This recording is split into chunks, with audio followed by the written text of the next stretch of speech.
तो क्या third party situation ले ले, बहुत दिन हो गया, राइट। तो देखते हैं आपके पर्सन और थर्ड पार्टी के बीच में आजकल क्या हो रहा है। और बिल्कुल थर्ड पार्टी की रीडिंग वही लोग देखेंगे जिन्हें ऑलरेडी पता है कि उनके सिचुएशन में कोई थर्ड पार्टी है। ये थर्ड पार्टी उनका स्पाउस हो सकता है, थर्ड पार्टी उनके बॉस, काम, या फिर कोई फ्रेंड हो सकता है, या फिर थर्ड पार्टी उनका रोमांटिक कनेक्शन हो सकता है किसी के साथ। ठीक है, तो ये ही रीडिंग का टॉपिक है अभी।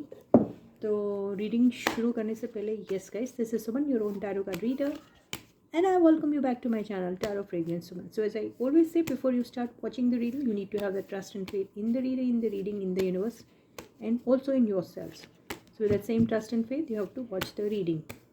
So एक जनरल रीडिंग है, तो सबके साथ रेजोनेट हो ज़रूरी नहीं है। अपनी लाइफ की कोई भी इंपॉर्टेंट डिसीजन सिर्फ और सिर्फ जनरल रीडिंग के बेसिस पे कभी मत करिए। उसके लिए आप अपनी पर्सनल या प्राइवेट रीडिंग करा सकते हैं। मुझसे जुड़ने के लिए आप मुझे टेक्स्ट मैसेज कर सकते हैं वाया व्हाट्सएप, और अपने सवाल रिलेटेड टू टैरो ज़रूर पूछ सकते हैं। वीडियो अच्छा लगता है तो वीडियो को लाइक ज़रूर कीजिए, शेयर भी कीजिए।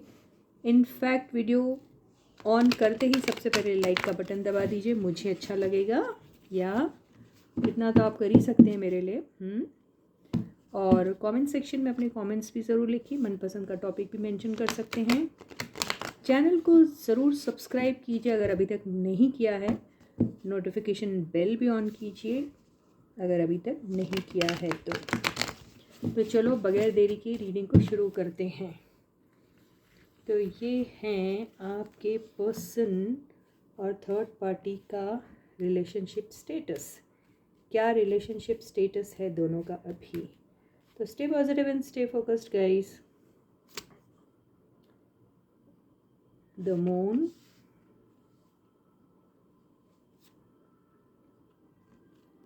Ace of Pentacles,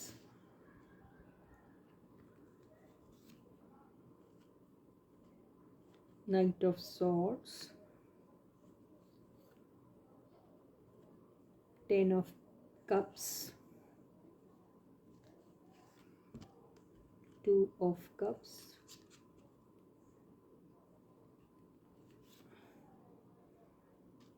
Queen of Pentacles,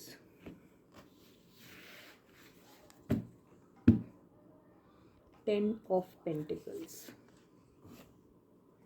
तो ये मुझे तो इनका कोई दो दिख रहा है मुझे। आपके पर्सन शायद मैरिड भी है और किसी और के साथ भी शायद उनका कनेक्शन हो सकता है, लेकिन वहाँ पर आपके पर्सन उतने इन्वेस्टेड नहीं है। मतलब वो उनके बारे में ज़रूर सोचते हैं, लेकिन वो अपनी फैमिली के साथ है। फैमिली में उनका कमिटमेंट बहुत स्ट्रॉन्ग है, लेकिन उस स्ट्रॉन्ग कमिटमेंट का अगर कोई रीज़न है तो वो रोमांटिक कम और मॉनेटरी ज़्यादा दिख रहा है। तो हो सकता है कि इन लोगों का जॉइंट अकाउंट है, इस वजह से दोनों को साथ में रहना पड़ता है, लेकिन दोनों के बीच में उतना कोई ख़ास नहीं है, क्योंकि the first card the moon जो आया है उसी ने सारी कहानी बयां कर दी है कि ये सिर्फ रिलेशनशिप दिखावे की है। लड़ाई झगड़े इनके बहुत होते हैं, बहुत ज़्यादा आर्गुमेंट भी होता है, लेकिन ये रिलेशनशिप जो है वो कन्वीनियंस की रिलेशनशिप है दोनों की। और बहुत ज़्यादा डाउट, बहुत ज़्यादा मिसअंडरस्टैंडिंग दोनों के बीच में है, और बहुत ज़्यादा ग्लूमी सा इन दोनों के बीच का रिश्ता है, ये मुझे लग रहा है। ये कार्ड से शायद आप सोच रहे होंगे कि इतना अच्छा कार्ड आया है तो ऐसा कैसा कह रहे हैं आप मैडम, है ना। तो बात ऐसे है कि ये दोनों जो कार्ड्स आए हैं, इन दोनों कार्ड से ही ऐसा लगता है कि इनकी रिलेशनशिप बाहर से बहुत ज़्यादा अच्छी दिखती है, लेकिन झगड़े बहुत होते हैं इनके। क्योंकि ये वाला जो कार्ड आया है इसी की वजह से ऐसा दिखाई दे रहा, और ज़्यादातर मैटर जो होता है लड़ाई का वो पैसों को लेकर ही होता है। और यहाँ पर ये आप भी हो सकते हैं और कोई दूसरा पर्सन जो है इनके लाइफ में वो भी हो सकता है, कुछ भी हो सकता है। यहाँ पर एकदम क्लियर नहीं है क्योंकि ये आपकी पर्सनल रीडिंग नहीं हो रही है। तो किसी का ख्याल है उन्हें जो बार बार सताता है, किसी के बारे में वो बहुत ज़्यादा सोचती हैं, ये हो सकता है। या फिर इनके स्पाउस के पास काफ़ी पैसा है और इसी वजह से आपके पर्सन जो हैं उनके तरफ इतनी सारी लड़ाई झगड़े के बाद भी उनके साथ कहीं ना कहीं पैचअप करने के बारे में सोचते हैं। ये दोनों भी पैचअप कर लेते हैं, इनफैक्ट ऐसा ही दिख रहा है। इसको और क्लैरिफाई कर देते हैं कार्ड्स को, ठीक है गाइस, तो और अच्छे से समझ में आ जाएगा कि दोनों के बीच का रिलेशनशिप स्टेटस आखिर क्या है। तो ये दोनों का जो दिख रहा है उसमें हो सकता है कि इन दोनों के बीच में एज डिफरेंस हो, ये हो सकता है किसी किसी के केस में। और किसी किसी के केस में ये हो सकता है कि बच्चे इन्वॉल्व है, इसलिए इन दोनों को साथ में मजबूरी में रहना पड़ता है और हैप्पी दिखाना पड़ता है। या तो यहाँ पे पैसों को लेकर ही बहुत सारा मैटर ऐसा है जिससे ये लोगों को कॉम्प्रोमाइज़ करना पड़ता है और दोनों में से एक भी अपने पैसे एक दूसरे के ऊपर खर्चने से पहले 1000 बार सोचते हैं। काफ़ी ज़्यादा कंजूस किस्म के हैं, ये कह सकते हैं। अपने अपने पैसे अपने अपने अंदर दबा के रखने वाले टाइप्स हो सकते हैं और पैसों को लेकर ही इनका ज़्यादातर जो है अट्रैक्शन भी इसी वजह से है और लड़ाई भी इसी वजह से होती है। तो ये दोनों की फ़ाइट एक्चुअली इस वजह से भी होती है कि हो सकता है आपके पर्सन बहुत ज़्यादा ट्रैवल करते हैं और उसकी वजह से वो बहुत ज़्यादा टाइम नहीं दे पाते हैं इस थर्ड पार्टी को जो उनके स्पाउस है, और इस वजह से भी लड़ाई झगड़ा हो सकता है। और ये बिल्कुल कन्वीनियंस वाला ही इनका रिलेशनशिप है। तो आपके पर्सन जो है उनके पास उनकी सिर्फ नीड होती है, उसी वक्त वो उनके साथ जो हैं बड़े कॉर्डियल्स हो जाते हैं और उनकी बातों में हाँ मिलाते हैं और बाकी टाइम पे वो सिर्फ पैसों पे ही फोकस्ड रहते हैं। और जैसे ही उनकी नीड पूरी हो जाती है उनका सारा ध्यान फिर ट्रैवलिंग पे, काम पर ही होता है। इसी वजह से शायद आपके पर्सन की जो स्पाउस है वो बहुत ज़्यादा सैड रहते हैं, ये हो सकता है किसी किसी के केस में। यस, तो पैसों को लेकर ही इनका जो अट्रैक्शन है वो सिर्फ इसी वजह से है। आपके पर्सन भी हर बार नए नए अपॉर्चुनिटीज़ को चेस करते रहते हैं, उनका वेट करते रहते हैं कि कब उन्हें कोई न्यू प्रोजेक्ट मिले, न्यू काम मिले, न्यू बिज़नेस मिले, कोई नई स्कीम मिल जाए पैसे कमाने की। तो वो ज़्यादा आपके पर्सन का फोकस उसी में रहता है। इसी वजह से जो भी उनको फिर थोड़ा बहुत टाइम मिलता है उसमें वो शायद आपकी ये जो थर्ड पार्टी है इनके साथ थोड़े थोड़े रोमांटिक हो जाते हैं, ये दिख रहा है। लेकिन इनका ऐसा है कि रोमांटिक होने से पहले इनकी फ़ाइट होती है और फाइट होने के बाद then they make up with making love with each other, ऐसा दिखाई दे रहा है इनका। यस, तो ये जो आपकी थर्ड पार्टी हैं आपके केस में वो हमेशा अपने आप को एक ऑप्शन की तरह देखती है। उसे ऐसा लगता है कि उनके पर्सन उन्हें, उनके स्पाउस उन्हें ऑप्शन की तरह ट्रीट करते हैं और वो दूसरों के ख्यालों में भी रहते हैं। ये आप भी हो सकते हैं या फिर एक और कोई रोमांटिक पार्टनर भी हो सकता है, आई डोंट नो ये क्या है, लेकिन हर एक के केस में डिफरेंट डिफरेंट होगा सिचुएशन।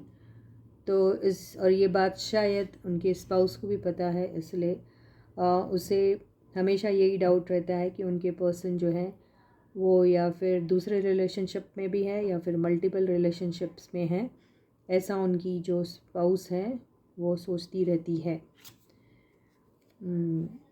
तो ये हो सकता है कि ये जो आपके पर्सन है अगर वो किसी को पसंद करते थे तो वो शायद उनके लाइफ से ऑलरेडी जा चुकी है।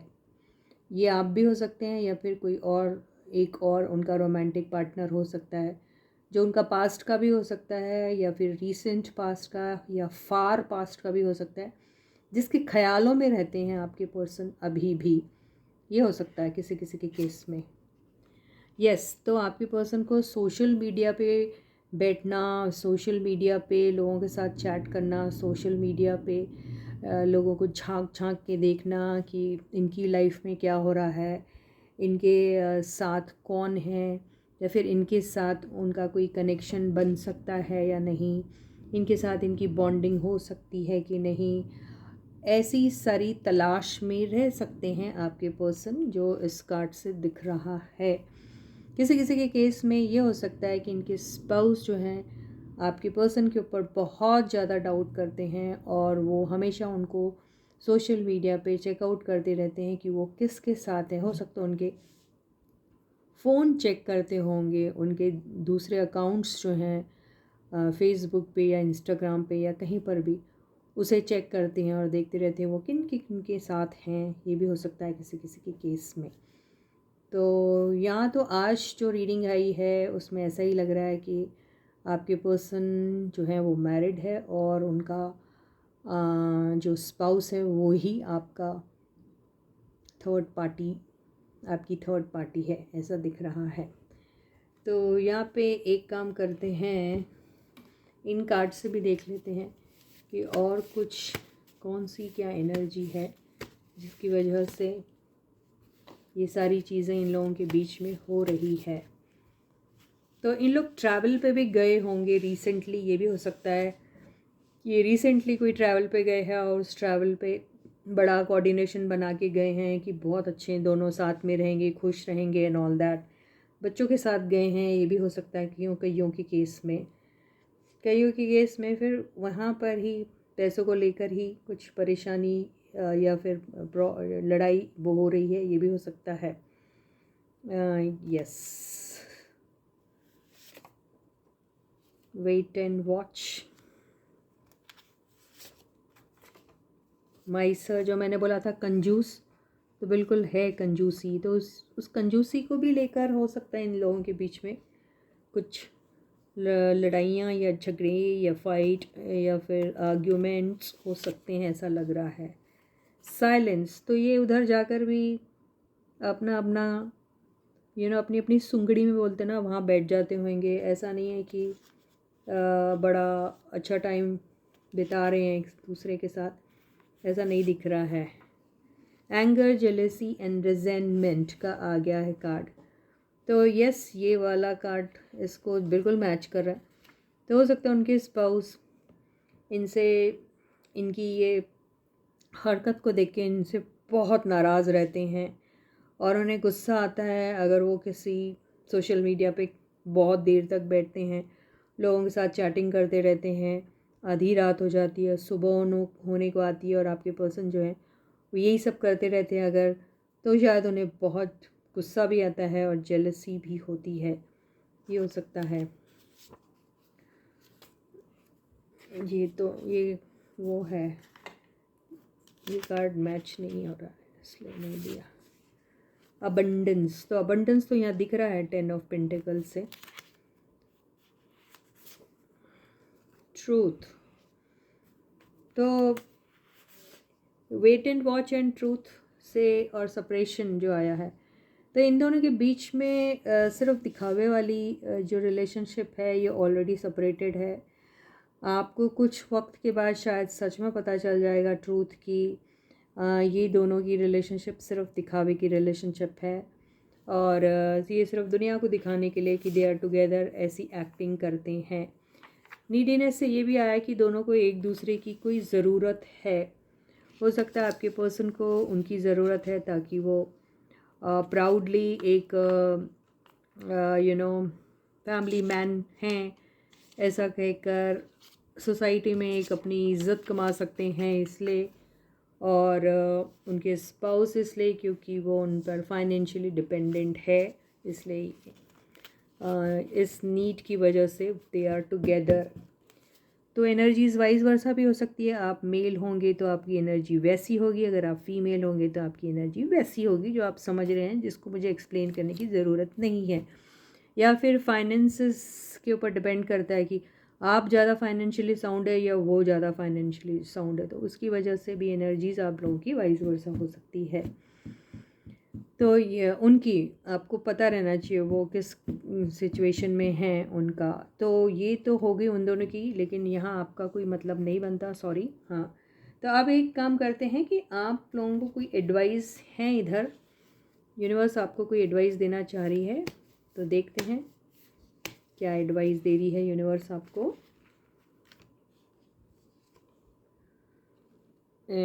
आप तो आए क्वीन ऑफ कप्स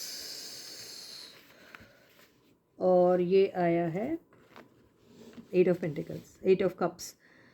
तो यूनिवर्स शायद आपको ये बोलने की कोशिश कर रही है कि क्वीन ऑफ कप्स यानी आप अगर अभी भी अपने पर्सन के इंतज़ार में बहुत ज़्यादा उन्हें पसंद करते हैं, तो ये मान के चलिए हो सकता है या यहाँ पे कुछ नहीं होने वाला है और आपको ये सिचुएशन छोड़ के जाना पड़ेगा, या फिर ये हो सकता है कि आप अभी भी उनके इंतज़ार में हैं और आपके पर्सन ऑलरेडी ये सिचुएशन से निकल के चले गए हैं, ये हो सकता है।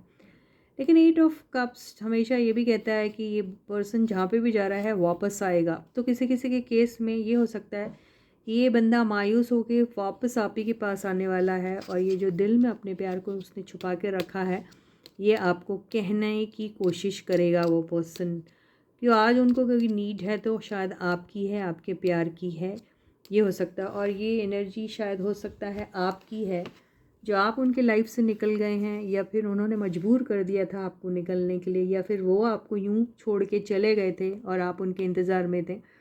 तो हो सकता है आप ही के लिए वापस वो आ रहे हैं, किसी किसी के केस में ये भी हो सकता है। अब किस किस केस में क्या है इसके लिए तो आपको पर्सनल रीडिंग में भी बिल्कुल साफ साफ पता चल जाएगा। इसी के साथ ही ये रीडिंग यहीं खत्म होती है। तो till I meet you next, please to take very good care of your selves. Bye guys.